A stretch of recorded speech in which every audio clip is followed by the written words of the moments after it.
दोस्तों, Vande Mataram. GK study point में आप सभी का स्वागत है।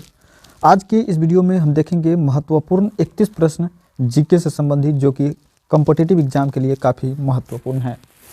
तो इस वीडियो को अंत तक जरूर देखें और 31 प्रश्न में कितना प्रश्न आप सही कर पाते हैं इसका ब्यौरा हमें ज़रूर बताएं।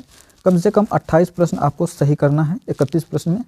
चलिए शुरू करेंगे आज का पहला प्रश्न। आज का पहला प्रश्न क्या है दोस्तों? आज का पहला प्रश्न है, प्राचीन भारतीय विश्वविद्यालय कौन सा है? प्राचीन भारतीय विश्वविद्यालय कौन सा है दोस्तों? बताइएगा सही जवाब क्या होगा। तो बिल्कुल इस प्रश्न का जो सही जवाब होगा आपका क्या होगा, कमेंट में बताइएगा। तो बिल्कुल तक्षशिला विश्वविद्यालय होगा। कौन सा? तक्षशिला विश्वविद्यालय, ऑप्शन ए के साथ जाएगा इस प्रश्न का सही जवाब। वही बात करेंगे अगला प्रश्न। अगला प्रश्न क्या है दोस्तों? अगला प्रश्न है, सर्वेंट ऑफ इंडिया सोसाइटी का संस्थापक कौन थे? सर्वेंट ऑफ इंडिया सोसाइटी का संस्थापक कौन थे दोस्तों? बताइएगा सही जवाब। तो बिल्कुल इस प्रश्न का जो सही जवाब होगा आपका गोपाल कृष्ण गोखले थे। ऑप्शन ए हो जाएगा इस प्रश्न का करेक्ट आंसर। ठीक है दोस्तों, चलिए बात करते हैं अगला प्रश्न और 3 नंबर प्रश्न। 3 नंबर प्रश्न देखने से पहले यदि वीडियो को लाइक नहीं किए हैं तो वीडियो को लाइक कर दीजिएगा।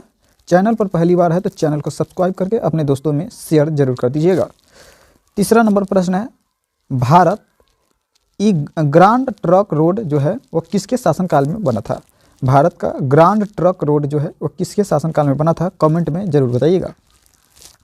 तो बिल्कुल इस प्रश्न का जो सही जवाब होगा आपका शेर शाह ने के शासनकाल में हुआ था। शेर शाह के शासनकाल में, ऑप्शन बी हो जाएगा सही जवाब। ठीक है दोस्तों, ग्रांड ट्रक रोड जो बना था वह शेर शाह के शासनकाल में बना था। चलिए बात करते हैं अगला प्रश्न। अगला प्रश्न क्या है दोस्तों? अगला प्रश्न है, फ्रेंच ईस्ट इंडियन कंपनी का स्थापना कब हुआ था दोस्तों?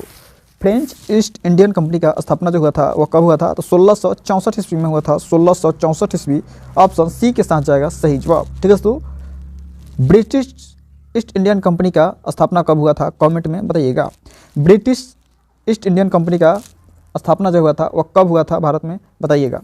चलिए बात करते हैं अगला प्रश्न का। और अगला प्रश्न क्या है दोस्तों? अगला प्रश्न है, बुद्ध का जन्म कहाँ पे हुआ था दोस्तों? बुद्ध का जन्म जो हुआ था वह कहाँ पे हुआ था? बताइएगा कमेंट में।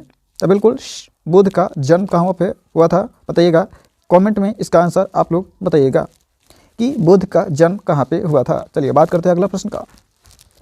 और इस वीडियो का 6ठा नंबर प्रश्न है दोस्तों, भारतीय राष्ट्रीय सेना द्वितीय विश्व सम्मेलन के समय किसके विरुद्ध युद्ध कर रहा था? भारतीय राष्ट्रीय सेना जो था वह द्वितीय विश्व युद्ध के दौरान किसके विरुद्ध युद्ध कर रहा था? बताइएगा। तो बिल्कुल इस प्रश्न का जो सही जवाब होगा आपका ग्रेट ब्रिटेन के विरुद्ध युद्ध कर रहा था। ग्रेट ब्रिटेन, ऑप्शन डी हो जाएगा सही जवाब। सभी प्रश्न अपने आप में काफ़ी महत्वपूर्ण हैं एग्जाम के दृष्टि से, तो एक बार जरूर देखिएगा पूरे प्रश्न को। कालीबंगा जो है किस प्रदेश में स्थित है? कालीबंगा जो है आपका किस प्रदेश में स्थित है? बताइएगा सही जवाब क्या होगा। कालीबंगा जो है आपका राजस्थान में स्थित है। राजस्थान, आपका ई हो जाएगा इस प्रश्न का करेक्ट आंसर। ठीक है दोस्तों, क्या हो जाएगा? ई हो जाएगा इस प्रश्न का करेक्ट आंसर, अर्थात राजस्थान हो जाएगा। चलिए बात करते हैं अगला प्रश्न का। अगला प्रश्न क्या है दोस्तों? जालियांवाला बाग हत्याकांड कब हुआ था? जालियांवाला बाग हत्याकांड कब हुआ था दोस्तों? बताइएगा सही जवाब। तो बिल्कुल इस प्रश्न का जो सही जवाब होगा, जालियांवाला बाग हत्याकांड 13 अप्रैल 1919 ईस्वी को हुआ था। ऑप्शन ए के साथ जाएगा इस प्रश्न का करेक्ट आंसर। 13 अप्रैल 1919 ईस्वी को हुआ था। वही बात करते हैं अगला प्रश्न। अगला प्रश्न क्या है दोस्तों? अगला प्रश्न है, जालियांवाला बाग हत्याकांड किस प्रदेश में हुआ था दोस्तों? जालियांवाला बाग हत्याकांड किस प्रदेश में हुआ था? तो बिल्कुल जालियांवाला बाग हत्याकांड जो है वो आपका पंजाब में हुआ था। पंजाब प्रदेश में हुआ था, अमृतसर शहर में। ठीक है दोस्तों, अमृतसर शहर में, पंजाब के अमृतसर शहर में हुआ था। वही बात करेंगे अगला प्रश्न का। अगला प्रश्न क्या है दोस्तों? अगला प्रश्न है, स्वराज मेरा जन्मसिद्ध अधिकार है, ऐसा किसने कहा था दोस्तों? स्वराज्य मेरा जन्मसिद्ध अधिकार है, ऐसा कहने वाले व्यक्ति जो थे वो आपका बाल गंगाधर तिलक थे। बाल गंगाधर तिलक, ऑप्शन डी के साथ जाएगा सही जवाब। वही बात करेंगे अगला प्रश्न का दोस्तों। अगला प्रश्न है दोस्तों, महावीर का जन्म जो होता किस क्षेत्रीय गोत्र में हुआ था? बताइएगा। महावीर स्वामी का जन्म जो हुआ था किस क्षत्रिय गोत्र में हुआ था? बताइएगा। तो बिल्कुल महावीर स्वामी का जन्म जो हुआ था आपका ज्ञात्रिक क्षत्रिय गोत्र में हुआ था। ज्ञात्रिक, ऑप्शन बी के साथ जाएगा सही जवाब। सभी प्रश्न अपने आप में काफ़ी महत्वपूर्ण है, तो सभी प्रश्न को जरूर देखिएगा। कांग्रेस ने भारत छोड़ो का प्रस्ताव कब पारित किया था? कांग्रेस ने भारत छोड़ो का प्रस्ताव जो किया था पारित, वो कब किया था दोस्तों? तो 1942 ईस्वी, 1942 ईस्वी में किया था। ऑप्शन डी हो जाएगा सही जवाब। ठीक है दोस्तों, डी के साथ जाएगा करेक्ट आंसर। बात करते हैं अगला प्रश्न, और अगला प्रश्न क्या है दोस्तों? अगला प्रश्न है फ्रांस की क्रांति के समय, फ्रांस की क्रांति के समय 1789 में वहाँ का राजा कौन था दोस्तों? फ्रांस के क्रांति के समय वहाँ का राजा कौन था? और फ्रांस का क्रांति कब हुआ था? तो 1789 ईस्वी में हुआ था। तो उस समय का राजा जो था आपका लुईस 16वां था। कौन? लुईस 16वां था। याद रखिएगा, बहुत ही महत्वपूर्ण आंसर प्रश्न है। ऑप्शन बी हो जाएगा इस प्रश्न का सही जवाब। वही बात करेंगे अगला प्रश्न का। अगला प्रश्न क्या है दोस्तों? अगला प्रश्न है भारत में सबसे घनी आबादी वाला राज्य कौन सा है? भारत में सबसे घनी आबादी वाला अगर राज्य की बात किया जाए तो आपका बिहार है। बिहार ऑप्शन बी हो जाएगा इस प्रश्न का सही जवाब। चलिए बात करते हैं अगला प्रश्न, और अगला प्रश्न क्या है दोस्तों? अगला प्रश्न है सामान्य आपदाओं को कितने भागों में बांटा गया है? सामान्य आपदाओं को टोटल 2 भागों में बांटा गया है। 2 भाग, ऑप्शन बी हो जाएगा करेक्ट आंसर। ठीक है दोस्तों, 2 भागों में बांटा गया है। चलिए बात करते हैं अगला प्रश्न। अगला प्रश्न क्या है दोस्तों? अगला प्रश्न है अजंता एवं एलोरा की गुफा जो है वह किस राज्य में पड़ता है? अजंता एवं एलोरा की गुफा जो है वह किस राज्य में पड़ता है दोस्तों? तो अजंता एवं एलोरा की गुफा जो है आपका महाराष्ट्र में पड़ता है। कहाँ पे पड़ता है? महाराष्ट्र। ऑप्शन डी हो जाएगा इस प्रश्न का सही जवाब। महाराष्ट्र में पड़ता है। वही बात करेंगे अगला प्रश्न का कि अगला प्रश्न जो है आपका इनमें कौन से है नवीकरणीय ऊर्जा है दोस्तों? नवीकरणीय ऊर्जा कौन सा है बताइएगा। तो बिल्कुल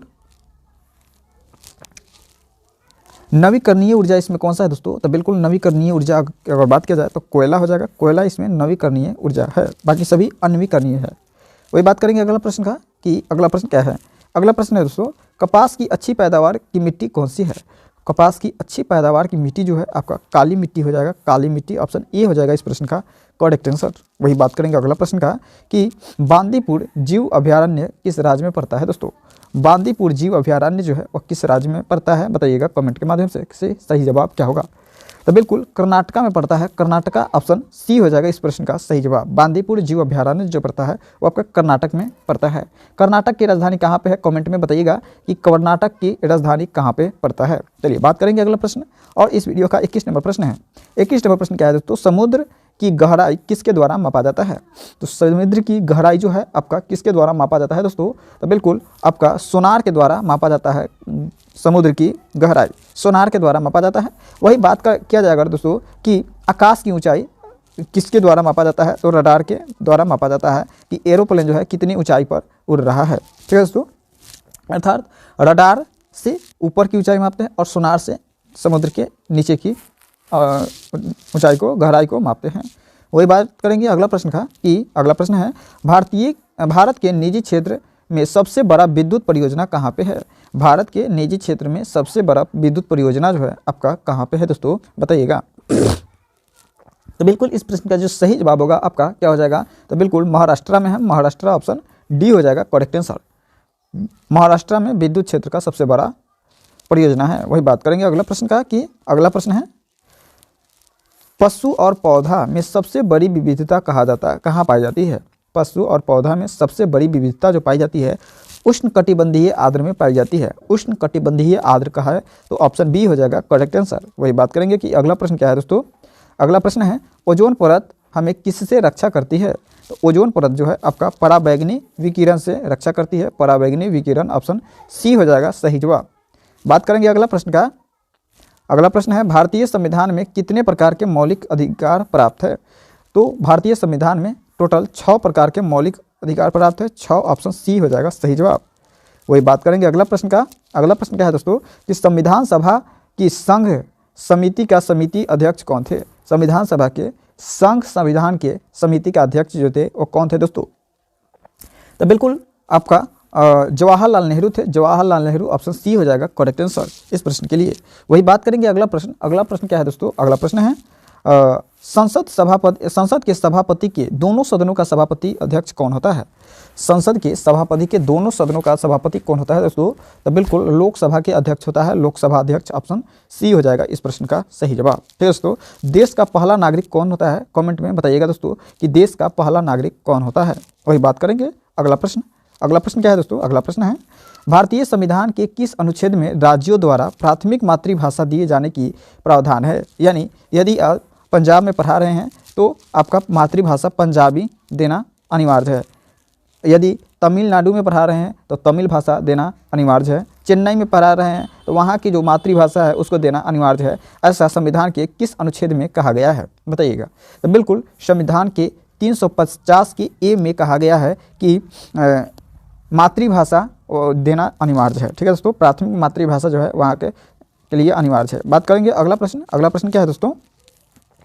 अगला प्रश्न है उच्च न्यायालय के न्यायाधीश की सेना निवृत्ति जो होती है कितनी वर्ष की आयु में होती है? उच्च न्यायालय के न्यायाधीश जो होते हैं उनका निवृत्ति यानी का अंतिम जो आपका कार्यकाल होता है वो कितने वर्षों तक का होता है? तो बिल्कुल आपका 65 वर्षों तक होता है। 65 वर्ष का है तो ऑप्शन ए हो जाएगा इस प्रश्न का सही जवाब। बात करते हैं अगला प्रश्न। अगला प्रश्न क्या है दोस्तों? अगला प्रश्न है किसी राज्य की सभा के अधिकतम सदस्य हो सकते हैं? कितने हो सकते हैं? किसी राज्य की अधिकतम सभा के सदस्य जो हो सकते हैं वो कितने हो सकते हैं दोस्तों? तो बिल्कुल 500 हो सकते हैं। कितने? 500 सदस्य हो सकते हैं। ऑप्शन सी के साथ जाएगा करेक्ट आंसर। ठीक है दोस्तों, चलिए बात करते हैं अगला प्रश्न और इस वीडियो का अंतिम प्रश्न है दोस्तों। इस वीडियो का अंतिम प्रश्न है अंतिम प्रश्न क्या है दोस्तों कि भारत में सर्वप्रथम आम चुनाव किस वर्ष किए गए थे दोस्तों? तो भारत में सर्वप्रथम आम चुनाव जो हुआ था आपका कब हुआ था? तो आपका 1952 ईस्वी को हुआ था। 1952 का है तो ऑप्शन डी हो जाएगा सही जवाब। ठीक है दोस्तों, चलिए अभी तक यदि वीडियो को लाइक नहीं किए हैं तो वीडियो को लाइक करके चैनल को सब्सक्राइब कर दीजिएगा क्योंकि इसी तरह का वीडियो अब आते रहेगा। ठीक है दोस्तों, अब आप 31 प्रश्न में कितना प्रश्न को सही कर पाए हैं वो आप कमेंट में ज़रूर बताइएगा। कम से कम 28 प्रश्न सही हुआ है तो अच्छा बात है, और यदि कम भी हुआ है तो कोई बात नहीं है, कमेंट कीजिए और अगला वीडियो से ज़्यादा सही करने का प्रयास कीजिएगा। मिलते हैं नेक्स्ट वीडियो में। जय हिंद, जय भारत।